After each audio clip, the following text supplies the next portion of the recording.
What are the three things that you appreciate so much about Colombia and then you don't see it in China? One thing, obviously, that I never had in China because, as you know, I never really learned the language in depth.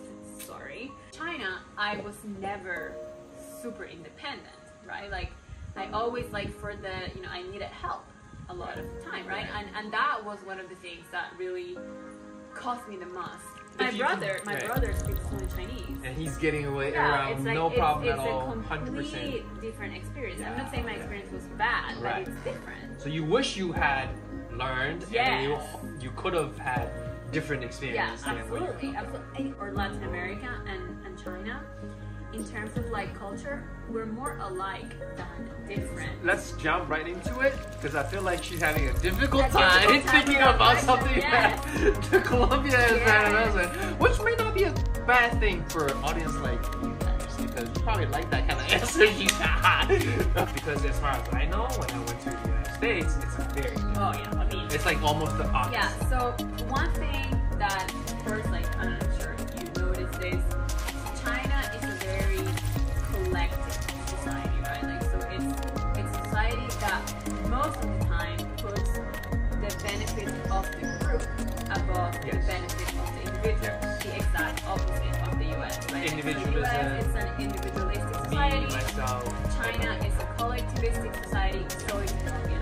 So is Colombia. Okay, that's the same concept. So that is culture. the same concept. Although China is much better, I would say. Because you guys, yes, you're not perfect, but the fact that your government thinks like, or is able to think long term, right? And it's like, we plan for like 50 years, not like for the freaking 2 years that I'm in office. And then it's like, that's another conversation.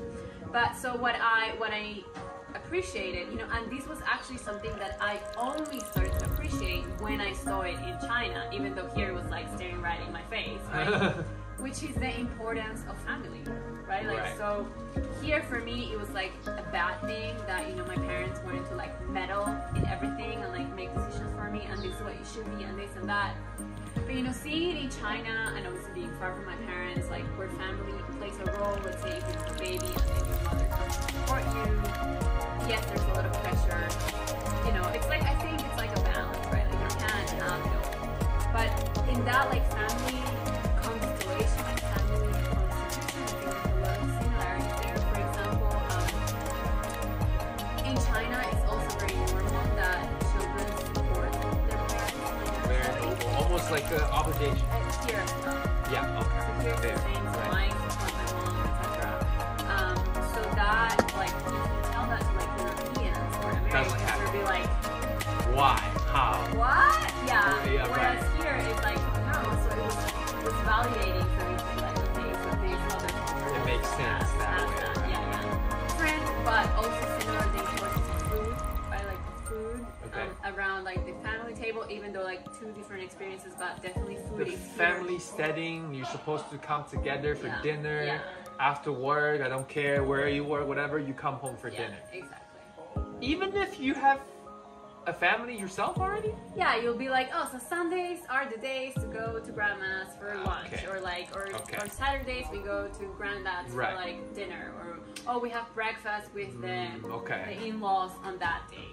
This is interesting. I do wanted to ask my friends in front of the camera, right in front of the video. I don't know, because in my opinion, I feel like it's changed a lot in China. Okay. I feel like this used to be the case when I was younger. Well, I mean, in Shenzhen, it can't be the case because so many people live away from their families, right? That's one of the main reasons that changed a lot. Even if you're like from that local area, I feel like it doesn't happen as often anymore. Yeah, for sure. Yeah. So it has changed. I don't know if it's true. So you guys can leave comments, right, to say if you still go to your families or your parents for food often or not so often. Another question I wanted to ask you guys: do you guys still live with your parents before you get married, or you live by yourself? You have your own place, and that's mostly for people that are from your own city and working in your own city. Because if you're in a different city, you can't live with your parents. So that's not the question for you guys. Yes. Like addiction, right?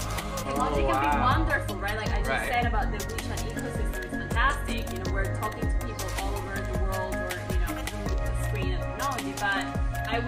out on the subway and nobody was looking at each other. Everybody was glued you know, with the you screen, go right? into a restaurant and like you have a couple like interacting through their phones. Right? Okay. Why I decided to, you know, like not live in the big city anymore. Yeah.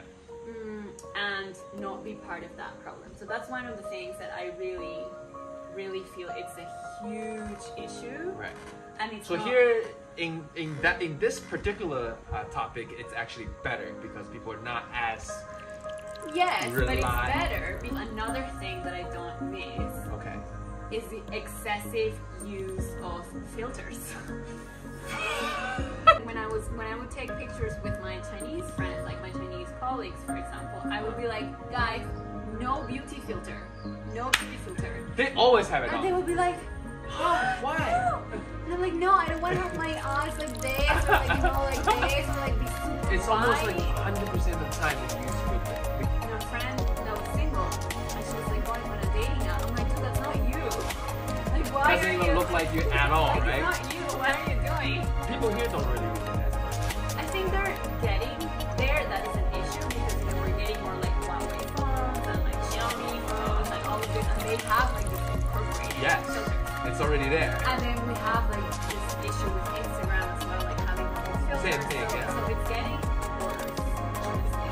So people are getting more and more. Yeah, there are more and more, you know. So that is one thing that I wish we weren't learning. So you're Sadly disappearing in modern China, but is this respect for traditional medicine, like food as medicine and all of Yeah. that. Like I love that part of, you know, I would go to like acupuncture once a week, and I would go to like my traditional Chinese medicine doctor instead of my Western doctor, and I get like, Okay. you know, the herbs and like the massage and that is something that I am very sad to see disappear because it's not like sexy anymore for the young Chinese people. Buddhism and Taoism okay. and traditional Chinese medicine, and you know, all these beautiful rituals, for example. That's true. You know, a lot of people say like it's superstition, and you know, some might be, but you know, I would love all the rituals and all the things that you could and could not do around. I told you, like wisdom around cooling foods and warming foods and like your qi and all of this and like your shen, and it's like for me that is a big part of what drawn me into China.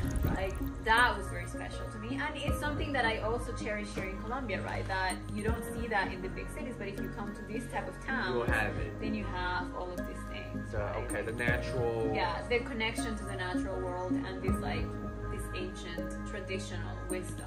Thank you very much for You're welcome, being my on the pleasure. show. And, No, it was definitely fun. All of it was fun. awesome. So we will see you